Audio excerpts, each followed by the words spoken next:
My dear friends, आशा करते हैं कि आप मज़े में होंगे।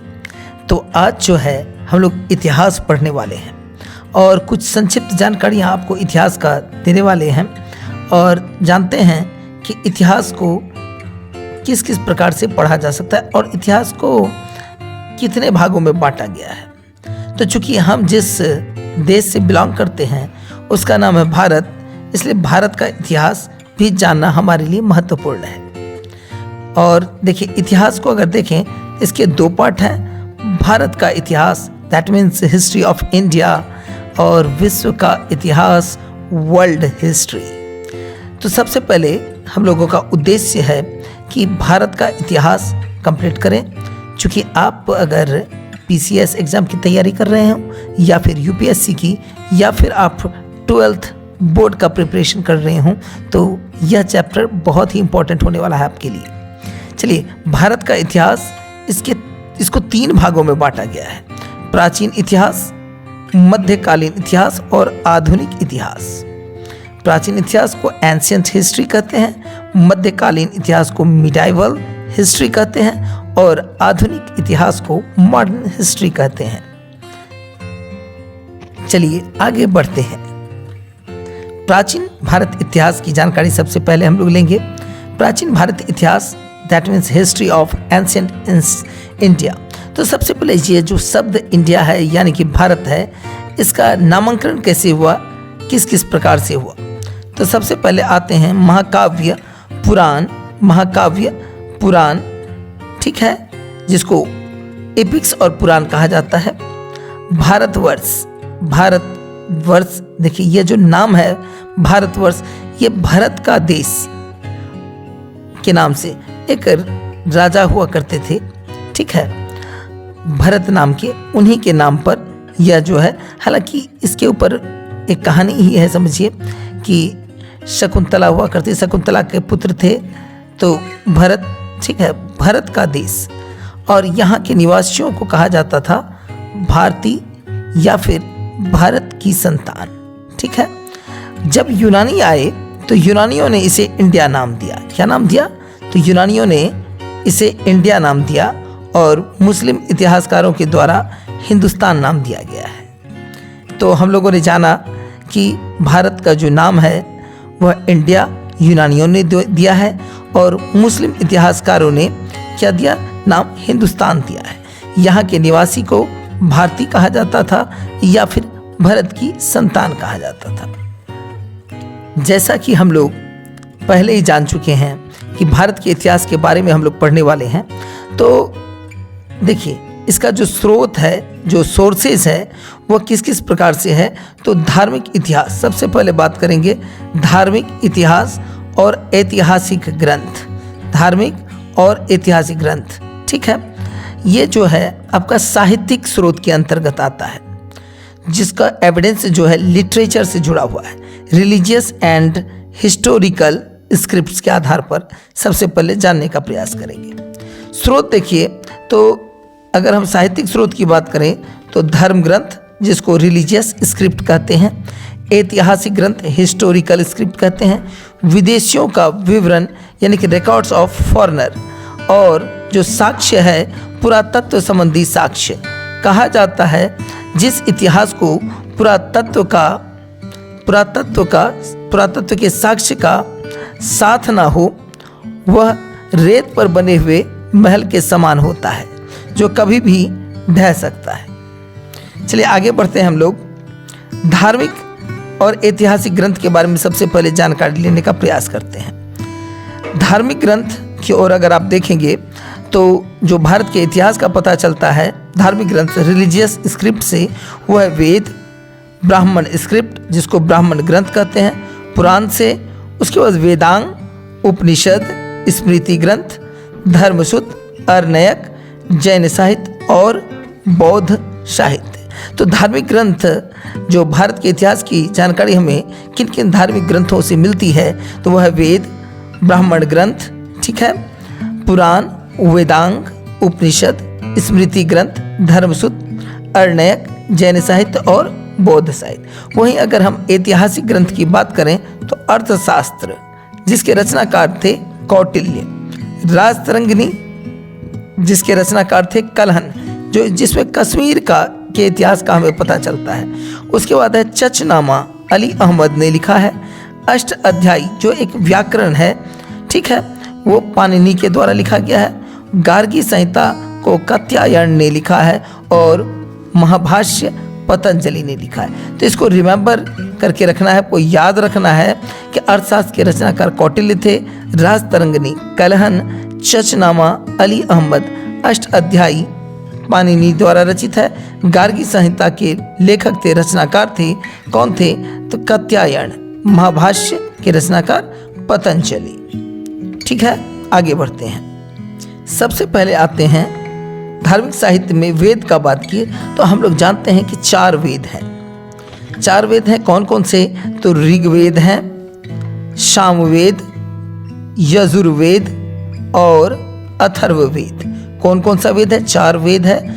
आप लोगों में से अधिकांश को तो याद ही होगा, ऋग्वेद, सामवेद, यजुर्वेद और अथर्ववेद। अब देखिए आगे बढ़ते हैं कि ऋग्वेद के बारे में संक्षिप्त जानकारी लेते हैं सबसे पहले।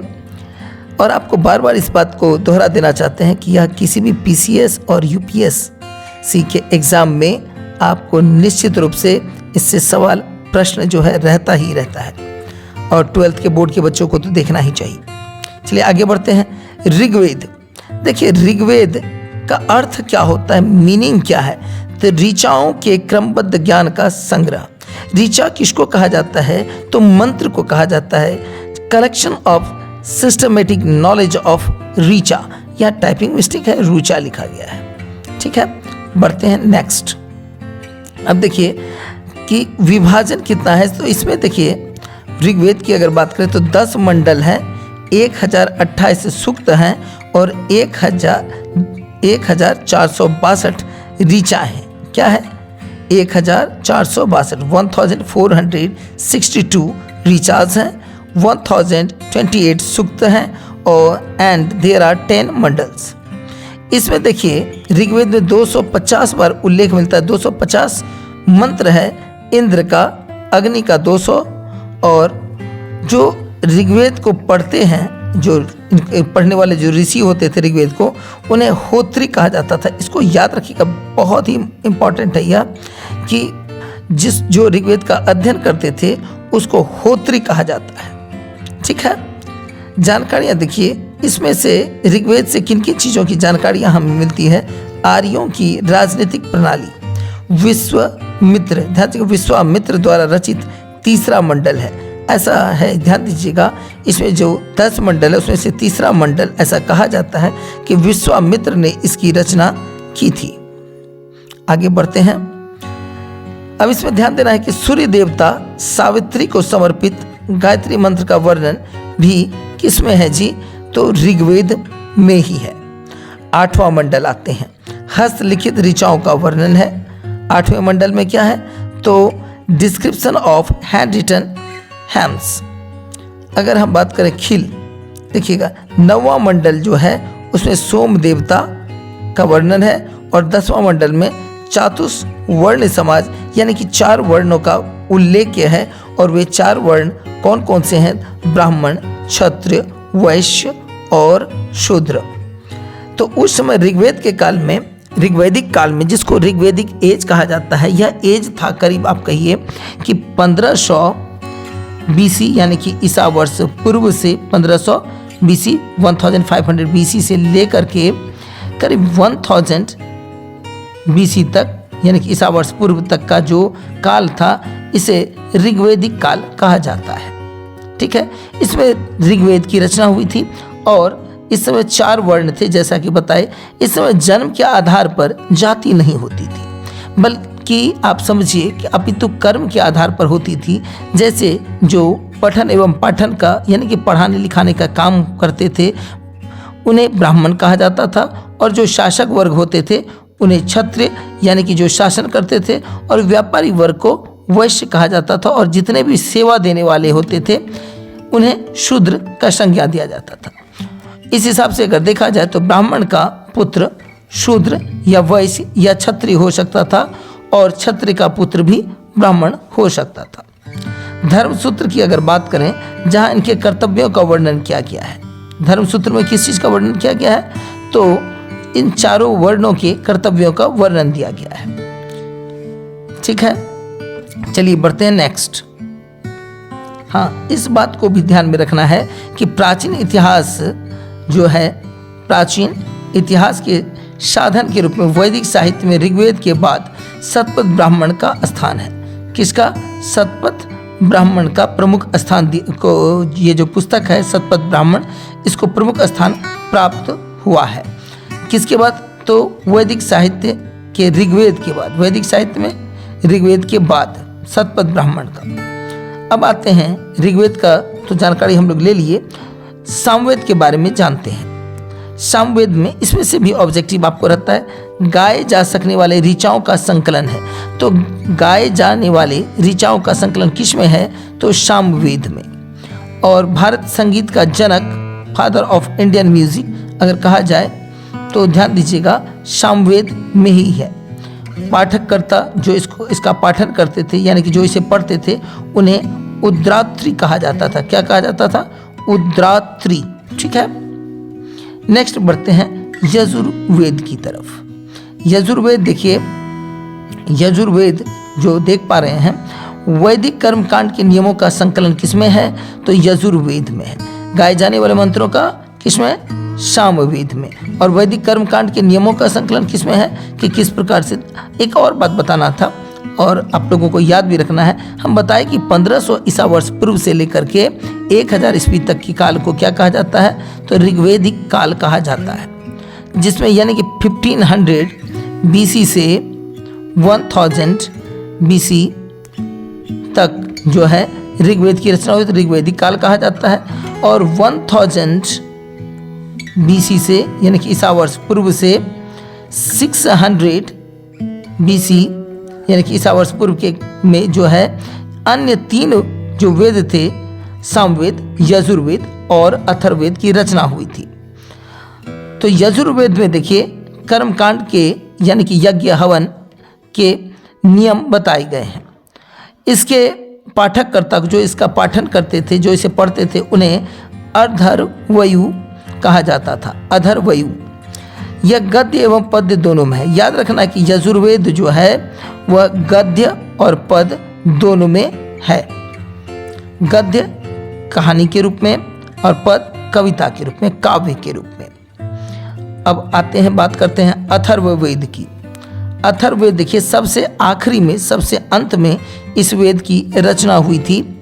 किसकी? तो अथर्ववेद की।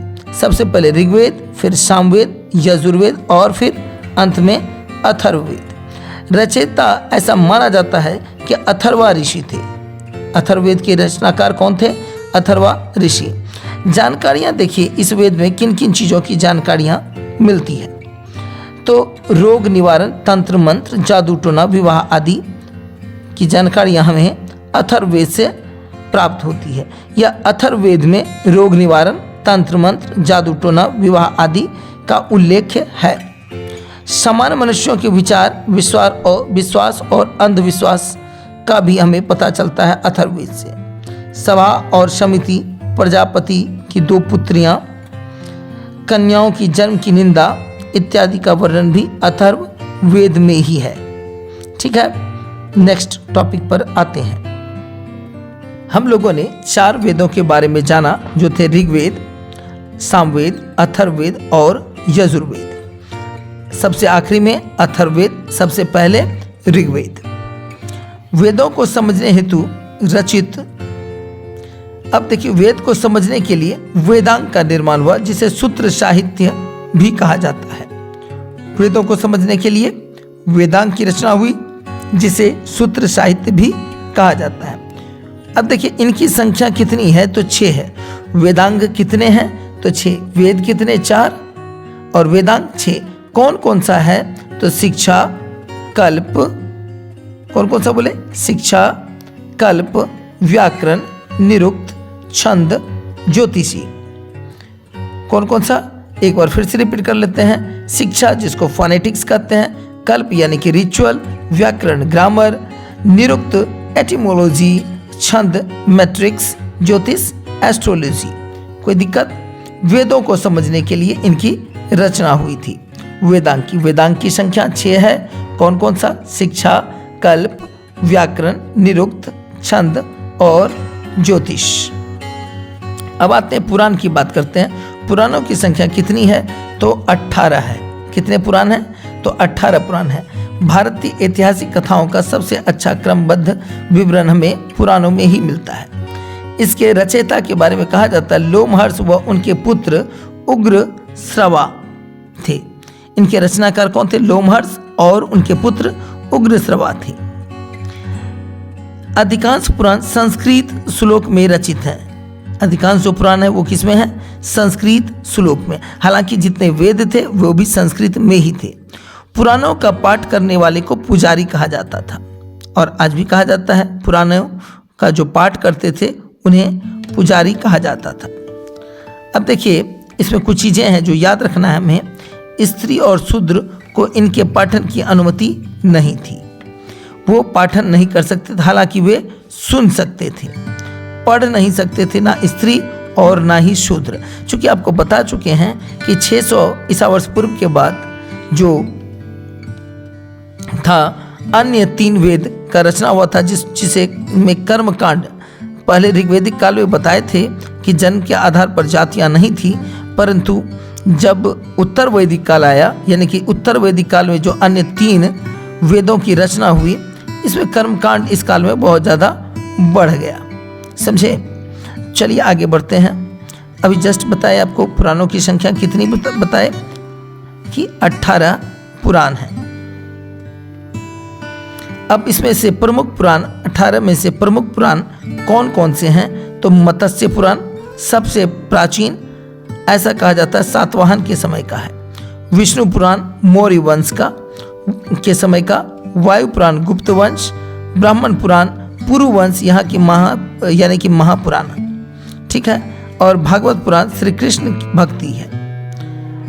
अब देखिए मत्स्य पुराण सबसे प्राचीन है, जो आंध्र के सातवाहन वंश के काल का माना जाता है। विष्णु पुराण, इसका रचना मौर्य वंश के समय में हुआ था। वायु पुराण गुप्त वंश के समय में, और ब्राह्मण पुराण पुरु वंश के समय में, और भागवत पुराण में श्री कृष्ण भक्ति का वर्णन है। अब आते हैं इसके अलावा वेद देखा हम लोगों ने, वेद के बारे में जाना, वेदांग जाना, पुराण जाना। वेदांग की संख्या 6 है, पुराणों की संख्या 18 है। ब्राह्मण देखिए यज्ञों और कर्मकांड के विधान। अच्छा, ब्राह्मण ग्रंथ में क्या मिलेगा? यज्ञों को और कर्मकांड के विधान यानी कि नियम है। प्रमुख ब्राह्मण ग्रंथ कौन कौन से हैं? हालांकि संबंध किससे किससे रखते हैं? तो वेद देखिए संबंधित ब्राह्मण, वेद संबंधित ब्राह्मण कौन? ऋग्वेद। इतना से अब देखिए ऋग्वेद जो देख रहे हैं इसमें ऐत्रेय ब्राह्मण, सांख्यायन, कौशितकी ब्राह्मण। तो ऋग्वेद में से कौन कौन सा ब्राह्मण ग्रंथ था? ऋग्वेद से जो लिया गया था, जिसको ऐत्रेय ब्राह्मण, सांख्यायन, कौशितकी ब्राह्मण। उसके बाद शुक्ल यजुर्वेद से शतपथ ब्राह्मण, कृष्ण यजुर्वेद से तैत्रीय ब्राह्मण, सामवेद से पंचविश तांडय ब्राह्मण, षड्विश ब्राह्मण, समाविधान ब्राह्मण, वंश ब्राह्मण, मंत्र ब्राह्मण, जेमिनी ब्राह्मण, अथर्ववेद से गौपद ब्राह्मण। तो हमें याद कैसे रखना है इसे? तो ऐत्रेय ब्राह्मण, सांख्यायन, ठीक है, कौशितकी ब्राह्मण, शतपथ ब्राह्मण, तैत्रीय ब्राह्मण, पंचविश तांडय ब्राह्मण, षड्विश ब्राह्मण, सामविधान ब्राह्मण, वंश ब्राह्मण, मंत्र ब्राह्मण, जेमिनी ब्राह्मण, गौपद ब्राह्मण इत्यादि। शतपथ ब्राह्मण स्त्री को पुरुष की अर्धांगिनी। शतपथ ब्राह्मण में इस बात का उल्लेख है स्त्री को पुरुष की अर्धांगिनी की संज्ञा दी गई है, यानी कि आधे अंग की मालकिन, आधे अंग की माल मतलब आधे अंग का हिस्सेदार का ही, या फिर आधा अंग माना गया है स्त्री को पुरुष का। अन्य वैदिक साहित्य देखिए कौन कौन सा है? तो मैत्रेयनी है। मैत्रेयनी स्त्री की सर्वाधिक गिरी हुई स्थिति का वर्णन बताया गया है। इसमें स्त्री को सबसे ज्यादा गिरा हुआ बताया गया है मैत्रेयनी में। जुआ और शराब की भांति स्त्री को पुरुष का तीसरा मुख्य दोष कहा गया है, कि जिस प्रकार जुआ और शराब है उस दोष है, ठीक उसी प्रकार पुरुष के जीवन में तीसरा मुख्य दोष में से स्त्री का भी वर्णन किया गया है। हालांकि इस ये हम लोगों को केवल पठन एवं पाठन के आधार पर ध्यान देना है। हकीकत में ऐसा कुछ भी नहीं होता है, ठीक है, सभी समान हैं। मनुस्मृति की बात करें तो सबसे प्राचीन स्मृति ग्रंथ किसे माना जाता है, तो मनुस्मृति को, जिसका रचना लगभग शुंग काल के समय हुआ था, शुंग वंश के समय में हुआ था। मनुस्मृति का ऐसा माना जाता है। इसके अलावा नारद स्मृति, इसके अलावा क्या है, तो नारद स्मृति है। नारद स्मृति की अगर बात करें तो गुप्त युग की जानकारी इससे हमें प्राप्त होती है। नारद स्मृति से हमें गुप्त युग की जानकारी प्राप्त होती है। अब इसके अलावा आपको एक बात और बताए थे कि 1000 से 600 ईस्वी के काल को उत्तर वैदिक काल कहा गया था। अब इसी काल के दौरान जो है करीब 560 के दशक के करीब में ईसा वर्ष पूर्व में 560 BC के करीब जो है आपको बौद्ध धर्म एवं जैन धर्म अस्तित्व में आया था। तो सबसे पहले बौद्ध साहित्य का वर्णन कर लेते हैं। जातक कहानी, जातक कथाएं के नाम से जाना जाता है, जिसमें बुद्ध के पूर्व जन्म की कहानी है। जातक कथाओं में क्या है, बुद्ध के पूर्व जन्म की कहानी है। बौद्ध धर्म में 3 पिटक का उल्लेख मिलता है, विनय पिटक, सूत्र पिटक, अभिधम्ब पिटक। और भाषा, किस भाषा में ये तीनों ही पिटक हैं। पिटक का अर्थ होता है टोकरी, ठीक है। कौन कौन सा है, तो त्रिपिटक, तो विनय पिटक, सूत्र पिटक, अभिधम्ब पिटक। किस भाषा में है, तो यह पाली भाषा में। कौन सी भाषा में है, तो पाली भाषा में है। महात्मा बुद्ध, अब देखिए हीनयान एक प्रमुख ग्रंथ है, बौद्ध साहित्य का एक प्रमुख ग्रंथ है हीनयान। हीनयान कथा वस्तु इसमें क्या है, आखिर किन का, तो महात्मा बुद्ध के जीवन चरित्र का वर्णन मिलता है हमें, कहाँ, तो हीनयान में। जैन साहित्य की बात करते हैं तो जैन साहित्य को आगम कहा जाता है। याद रखना है कि जैन साहित्य को आगम कहते हैं। प्रमुख साहित्य कौन कौन सा है जैन साहित्य के अंतर्गत, तो भगवती सूत्र और कल्प सूत्र। भगवती सूत्र में स्वामी महावीर के जीवन कृत्य का वर्णन है, यानी कि उनके जीवन का वर्णन है, और कल्प सूत्र में जैन धर्म का प्रारंभिक इतिहास है। तो अब देखिए कि इसमें कितने अंग हैं, तो 12 अंग हैं। इसके कितने अंग हैं, 12 अंग हैं। आगे बढ़ते हैं ऐतिहासिक ग्रंथ की ओर। ऐतिहासिक ग्रंथ की अगर बात करें तो ऐतिहासिक ग्रंथ में कौन कौन सा आता है, तो अर्थशास्त्र। सबसे पहले अर्थशास्त्र के रचनाकार कौन थे, तो अर्थशास्त्र के रचनाकार थे चाणक्य, जिनको विष्णु गुप्त और कौटिल्य के नाम से भी जाना जाता है। विषय देखिए, इसमें मौर्यकालीन अर्थशास्त्र से हमें पता चलता है मौर्यकालीन राजनीतिक, सामाजिक, आर्थिक जीवन की स्थिति का पता चलता है। राजनीतिक, सामाजिक और आर्थिक स्थिति का पता हमें मौर्यकालीन का किससे चलता है, तो अर्थशास्त्र से, जिसके रचनाकार थे कौन, तो चाणक्य। इन्हें ही विष्णुगुप्त या कौटिल्य के नाम से भी जाना जाता है। संरचना देखिए, 15 अधिकरण हैं इसके, यानी कि 15 चैप्टर हैं, इसमें 15 पार्ट्स हैं और 180 प्रकरण है, यानी कि 180 चैप्टर है। 15 क्या है, 15 अधिकरण है, यानी कि 15 पार्ट्स है, 180 चैप्टर है इसमें। भाषा देखिए, संस्कृत भाषा में लिखा गया है। किस भाषा में लिखा गया है अर्थशास्त्र, संस्कृत भाषा में। लेखक चाणक्य, जिन्हें विष्णुगुप्त एवं कौटिल्य के नाम से भी जाना जाता है। अगला ऐतिहासिक ग्रंथ में आते हैं राजतरंगिणी, जिसके लेखक हैं कलहन। भाषा इसकी भी संस्कृत है और कश्मीर के इतिहास का पता चलता है। क्वेश्चन रह सकता है कि कश्मीर के इतिहास का पता हमें किस ग्रंथ से चलता है, तो होगा क्या, तो राजतरंगिणी, ठीक है। संस्कृत साहित्य में ऐतिहासिक घटना को क्रमबद्ध लिखने का प्रथम प्रयास किया गया था, ठीक है। नेक्स्ट बढ़ते हैं चचनामा। ऐतिहासिक ग्रंथ में किसकी बात की, चचनामा, जिसके लेखक कौन है, तो लेखक हैं अली अहमद। विषय देखिए, चूंकि ये अरबी थे तो अरबी की सिंध, अरबों के सिंध विजय का इसमें वर्णन है। चचनामा में अरबों की सिंध विजय का क्या है, वर्णन है। अरबों ने सिंध पर जो विजय किया था। अब देखिए भाषा, फारसी भाषा में लिखा गया। चचनामा किस भाषा में है? तो फारसी भाषा में। इसके अलावा आते हैं अष्ट अध्यायी, जिसके रचनाकार थे पाणिनि, जो क्या है विशेषता संस्कृत व्याकरण का प्रथम ग्रंथ है। यह संस्कृत व्याकरण का प्रथम ग्रंथ कौन सा है? तो अष्ट अध्यायी, और इसके रचनाकार थे पाणिनि। विषय देखिए मौर्य पूर्व, मौर्य वंश के पूर्व, और क्या मौर्य पूर्व और मौर्य युगीन राजनीतिक व्यवस्था की जानकारी हमें इससे मिलती है। इसके अलावा गार्गी संहिता, लेखक कात्यायन थे। लेखक कौन थे? कात्यायन। इसका विषय वस्तु क्या था?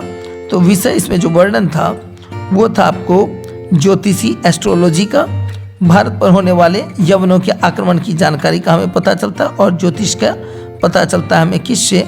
तो कात्यायन से। किससे? कात्यायन जो लेखक थे, और इनका रचना था क्या?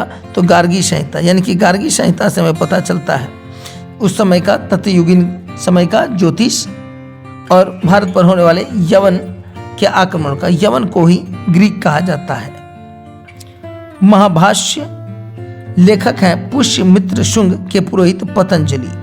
हालांकि पतंजलि एक आपको वैद्य भी थे, वैद्य समझते होंगे, चिकित्सक, लेकिन यहाँ बात हो रही है पुरोहित थे पतंजलि। लिखा है इन्होंने क्या? तो महाभाष्य ग्रंथ लिखा है। विषय क्या था? शुंग की जानकारी है। इसमें शुंग वंश की जानकारी हमें महाभाष्य से पता चलती है। इसके अलावा बढ़ते हैं विदेशी यात्रियों का वर्णन, विदेशी यात्रियों का विवरण, रिकॉर्ड्स ऑफ फॉरेन ट्रैवलर्स। हालांकि बहुत सारे विदेशी यात्री यहाँ आए, उन्होंने जो देखा उस समय, जो समझा, उसका वर्णन, उसका उल्लेख उन्होंने किया। जिसमें सबसे पहले हम लोग बात करते हैं यूनानी रोमन लेखक, ग्रीक रोमन राइटर, चीनी लेखक भी यहाँ आए बहुत सारे, चंद्रगुप्त मौर्य के काल में, बौद्ध के समय में, महात्मा बुद्ध के समय में। अरबी लेखक भी आए हैं यहाँ भारत, और इसके अलावा भी अन्य लेखक भारत आए, और उन्होंने जो देखा, जो समझा, उसे अपने यात्रा वृत्तांत में लिखा। और जो विदेशी यात्री आते थे, जो वो देखते थे उस समय, और उसका वर्णन अपने जिस ग्रंथ में करते थे, उसे यात्रा वृत्तांत कहा जाता है। सबसे पहले बात करते हैं यूनानी रोमन लेखक, यूनानी या रोमन लेखक, ग्रीक रोमन राइटर के बारे में। प्रमुख लेखक थे इनमें से टेशियस, हेरोडोटस, मेगास्थनीज, डायमेकस। सबसे पहले बात कर लेते हैं टेशियस की। यह ईरान का राजवैद्य था। टेशियस कौन था? तो ईरान का राजवैद्य था। भारत के संबंध में इसका विवरण आश्चर्यजनक कहानियों से परिपूर्ण होने के कारण अविश्वसनीय है, क्योंकि भारत के संबंध में यह इन्होंने जो वर्णन किया है वह आश्चर्यजनक वर्णन किया है, इसलिए इसे अविश्वसनीय माना जाता है। इसके बाद आते हैं, बात करते हैं हेरोडोटस की। हेरोडोटस जो है इतिहास का पिता कहा जाता है इन्हें, फादर ऑफ द हिस्ट्री, याद रखिएगा, इतिहास का जनक कहा जाता है हेरोडोटस को। हेरोडोटस की एक पुस्तक का नाम है हिस्टोरिका। क्या नाम है? हिस्टोरिका। इसी वर्ड से हिस्ट्री का कहीं ना कहीं लिंक है, जुड़ा हुआ है। Herodotus father of the history, और इनकी पुस्तक है हिस्टोरिका। नेक्स्ट बढ़ते हैं आगे। मेगास्थनीज जो सेल्यूकस निकेटर का राजदूत था, सेल्यूकस निकेटर का राजदूत था। और सेल्यूकस निकेटर कौन था? तो यह जो था सिकंदर का मुख्य सेनापति था, और जब चंद्रगुप्त मौर्य से सेल्यूकस की पुत्री का विवाह हुआ, तो उनके साथ ही जो है मेगास्थनीज जो है यहाँ पर चले आए, इनकी राजधानी चंद्रगुप्त मौर्य के राज दरबार में। चंद्रगुप्त मौर्य के दरबार में आए थे चूँकि, तो उन्होंने जो देखा, जो राजनीतिक व्यवस्था, सामाजिक व्यवस्था जिससे महसूस किया, उस समय का समृद्धि, इन सभी का वर्णन उन्होंने अपने पुस्तक इंडिका में किया। तो इंडिका के रचनाकार कौन हैं? तो मेगास्थनीज। मेगास्थनीज किसका राजदूत था? तो मेगास्थनीज राजदूत था सेल्यूकस निकेटर का। मौर्यकालीन व्यवस्था की जानकारी हमें इस पुस्तक से, मेगास्थनीज द्वारा रचित इंडिका पुस्तक से प्राप्त होती है। इसके अलावा देखिए डायमिकस। डायमिकस एक सीरियन नरेश एंटियोकस का राजदूत था। सीरियन यानी सीरिया का नरेश यानी कि राजा, एंटियोकस का राजदूत था कौन? डायमिकस। बिंदुसार के राज दरबार में आया था। यह किसके दरबार में डायमिकस आया था? तो बिंदुसार के दरबार में कौन आया था? डायमिकस। उसके बाद बात करते हैं डायोनीशियस मिस्र नरेश टॉलमी फिलडेल्फस का राजदूत था। यह अशोक के दरबार में आया था। तो ऑब्जेक्टिव में याद रखिएगा, अशोक के दरबार में कौन आया था? तो डायोनीशियस। ठीक है, कहाँ का था? तो मिस्र नरेश, मिस्र के नरेश यानी मिस्र के राजा टॉलमी फिलडेल्फस का राजदूत था या एम्बेसडर था। ठीक है, टॉलमी की अगर बात करें, टॉलमी का सबसे पहले वर्णन कर लेते हैं। दूसरी शताब्दी में भारत का भूगोल नामक पुस्तक लिखा था। किसने लिखा था दूसरी शताब्दी में भारत का भूगोल नामक पुस्तक? तो लिखा था यह टॉलमी ने। किसने लिखा था? टॉलमी ने लिखा था भारत भूगोल नामक पुस्तक। किसने? तो टॉलमी ने। उसके बाद आता है प्लिनी। इनका पुस्तक का नाम है नेचुरल हिस्ट्री। इसमें नाम से ही आपको याद रखिएगा, सिर्फ आपको याद रखना है कि नेचुरल हिस्ट्री के रचनाकार थे, क्या नाम था? प्लिनी। ठीक है, अच्छा, नेचुरल यानी कि प्रकृति किस चीज़ के लिए होता है? तो वनस्पति और जीवों की जानकारी। ठीक है, यानी कि knowledge of Indian flora and fauna. Pliny द्वारा रचित जो पुस्तक है नेचुरल हिस्ट्री, इससे हमें पता चलता है। अब देखिए बात करते हैं periplus of the Erythraean sea. Periplus of the Erythraean sea लेखक थे, इस पुस्तक के लेखक थे कौन? तो इस बात का जानकारी नहीं है, अज्ञात है। यह लगभग 80 ईस्वी में जिस समय भारत के बंदरगाहों की जानकारी मिलती है 80 के। अब देखिए एडी लिखा हुआ है, एनो डोमिनी, दैट मीन्स कि यह ईसा वर्ष पूर्व नहीं है। और उस समय का जो भारत का प्रमुख क्या था? पोर्ट्स था, बंदरगाह था जहाँ से व्यापार होता था, उसका वर्णन हमें पेरिप्लस ऑफ द अर्थियन सी में मिलता है, जिसके लेखक की जानकारी अब तक नहीं है। सिकंदर के साथ आने वाला लेखक मेनियाकस, ऑर्नेसिक्रस और ऑस्टियोबुलस के विवरण अधिक प्रामाणिक एवं विश्वसनीय माने जाते हैं। अगले क्लास में हम आपको चीनी यात्री के बारे में बताएंगे। ठीक है, इसके अलावा जो अरबी यात्री आए थे और अन्य लेखकों का भी वर्णन करेंगे। तब तक के लिए धन्यवाद। जय हिंद, जय भारत।